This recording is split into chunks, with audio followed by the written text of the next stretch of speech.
Hey YouTube, Brian LCS. Welcome to Miles Morales Spider-Man number 17 review. So this is a new story arc. We are past the Gang War series or storyline, thank God. So let's take a look. We have Cody Ziegler, who's done an excellent job with this run of Miles Morales. We have I'm not going to read those names because I'm going to mess them up, but there they are. but So let's read the synopsis here. The gang war is finally at an end. Miles can take a moment to breathe while the destruction left in the wake weighs heavy on him. Some good came out of the ordeal. Spider-Man was able to reconnect with his steward allies, champion turned X-Men Miss Marvel, and his clone brother Shift. New York's anti-vigilante law was overturned, which takes a couple of large thorns, Agent Gallo and her cape killers, out of Spider-Man's side. Not every consequence was a happy one, however.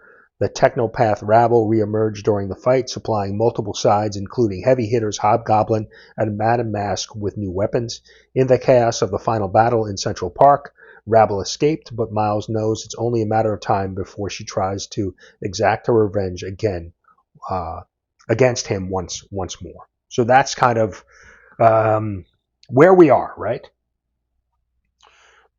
And we pick up. The story opens with Rabble at a Roxxon tech depot. She's working, trying to increase her technology and power because she's really hell bent on beating Miles Morales.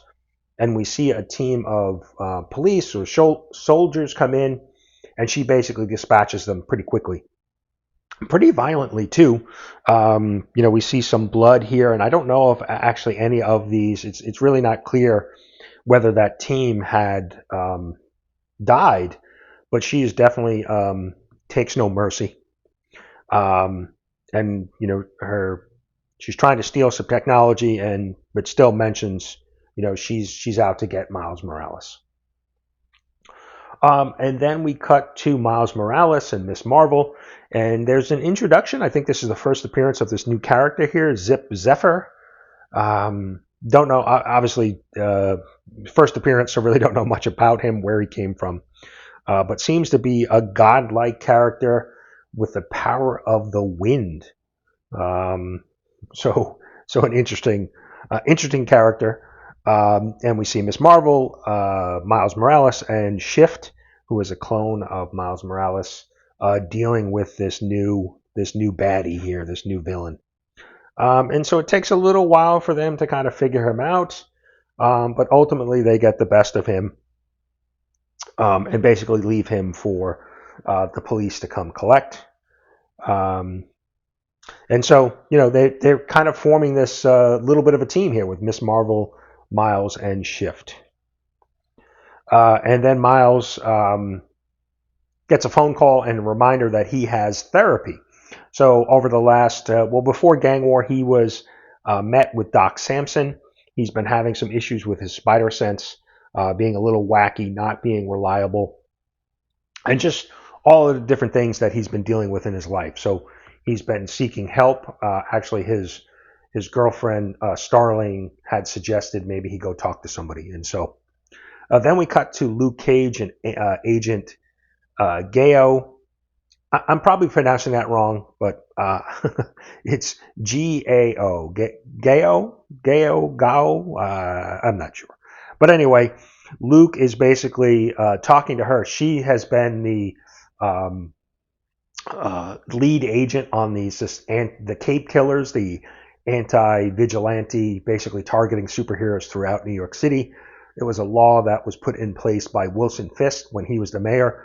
Luke Cage is now the mayor of New York City, and this law has been overturned. And so basically putting the agent and the Cape Killers, out of business. And that's what Luke is basically telling her here, and she's not happy with it. She's kind of, pretty upset, and we haven't seen the last of her. So Miles, his talking with, I'm forgetting her name, basically a assistant of Doc Samson, Quan, I believe it's Quan, basically getting some help, on, dealing with his spider sense and basically, a therapy session, right? Just trying to sort things out, get his head right. And so she reminds him about, breathing techniques. It's something that they had talked about previously, but we still see even Miles is still focused on, this young kid here on his phone and doesn't realize that there's a bus in his oncoming path. So Miles is able to save him. Still, he's multitasking. Let's put it that way. Um, uh, and so he continues the therapy session. He's basically saying, look, I want to be able to help Rabble. No, obviously I need to get my head on straight here, but I want to help Rabble. I don't want to hurt her. I basically want to be able to help her. And so that's his mission. And, basically through the therapy session, just reminding him that he needs to take care of himself first, and but he wants to be able to save Rabble. And so later on, then we see them at Misty Knight's warehouse. Misty Knight has been a character who's been kind of mentoring Miles. And so now they've kind of formed this little team, right? We've got Shift, we've got Miss Marvel, we've got Miles, we've got Starling, his girlfriend, and Misty Knight. And so they're discussing, how can they help Rabble? Miles, like I said, really wants to just help her, not, reform her, I guess, right? He really doesn't want her hurt her. So they're working on, how do they do this? We need to track her down.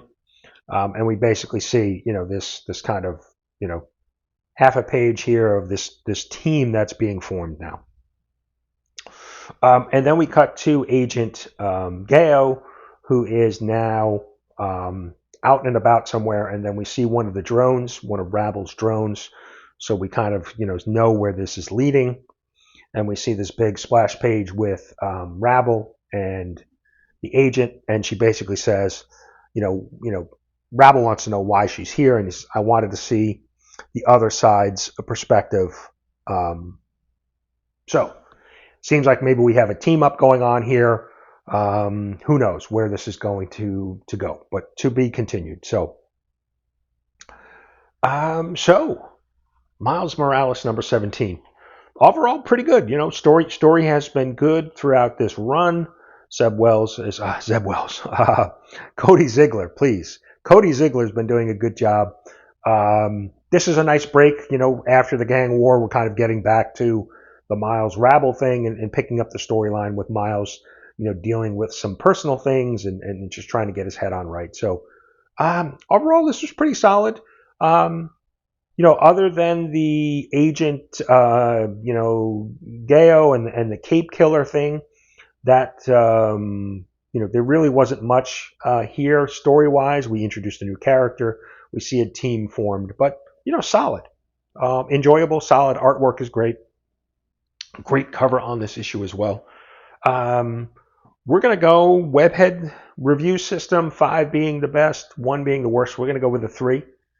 Better than average. We'll go right with a 3.